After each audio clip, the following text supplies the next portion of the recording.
The Isaiah Factor Uncensored starts right now. And good evening and welcome to The Factor Uncensored. Online dating is used now more than ever before.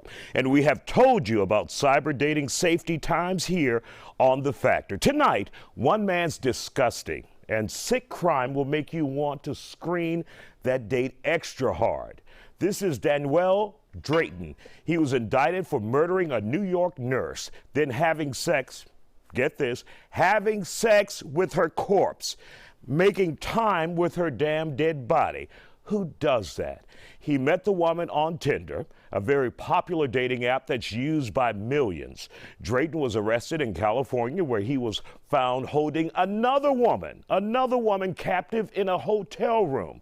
Drayton's criminal history includes violence against women. When it comes to the nurse, prosecutors say he coerced her into a date after meeting her on Tinder while he was in prison and she was in the free world. He's accused of beating and strangling her to death.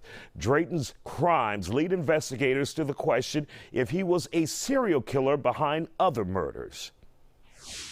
I mean, this is a very gruesome crime, very gruesome individual. Not only does he have an extensive violent criminal history, he's evidently a necrophiliac as well. It's just sad, like you said, that he could potentially be a potential serial killer, because as we all well know, people like him are very good at hiding their victims. This was just one of the cases that he wasn't able to hide, evidently. And then even if he hasn't killed, doesn't have a bunch of victims that he's killed, I could almost bet the farm that this guy has raped and sexually assaulted women all over this country, and a lot of it's gone unreported. Yeah, likely. Maybe they didn't have his real identifying information, but that gets us to the topic at hand now when we talk about these dating apps. Now, there are rare opportunities or rare chances that you will run into someone like this, but men and women both need to be careful out there when you're dating these people on these apps. They could take advantage of you, not just financially, but like in this case with Mr. Drayton, possibly kill you. Absolutely. And one of the biggest problems is that the people that utilize these dating apps, they leave their safety up to the dating app, and you can't do that. Mm-hmm. I mean, there are too many things available right now that that allows anyone to conduct even a limited background check on any individual. I have an extensive history in national security background checks, and even with TLAC, I've been in discussion with some of my former colleagues about what it would take for us to develop a product or a system that people could just come to our website if they had questions about an individual, enter the information, and get that limited background information, particularly as it pertains to their criminal history. Are we vetting people enough that we may meet on these different apps? Obviously, a cursory Google search won't get the job done. Right. Especially if they're not using their true identifying information, or you really don't know who this person is. So what advice would you give specifically women out there who may be using these apps to stay away from these crazy ass men that may be looking to take advantage of them? Exactly. The apps are just like any other services offered over the internet. You play at your own risk. And you have to stop relying on these apps to provide you, to protect you. And you really should be doing is holding these app companies accountable. Mm-hmm. They should be doing at least some type of limited background investigation. We've talked about this before as it relates to rideshare drivers. They should be doing some kind of background check to not only check for the person's criminal history, but first and foremost, verify their identity. Because you don't know. You don't even know if this is the person's actual name.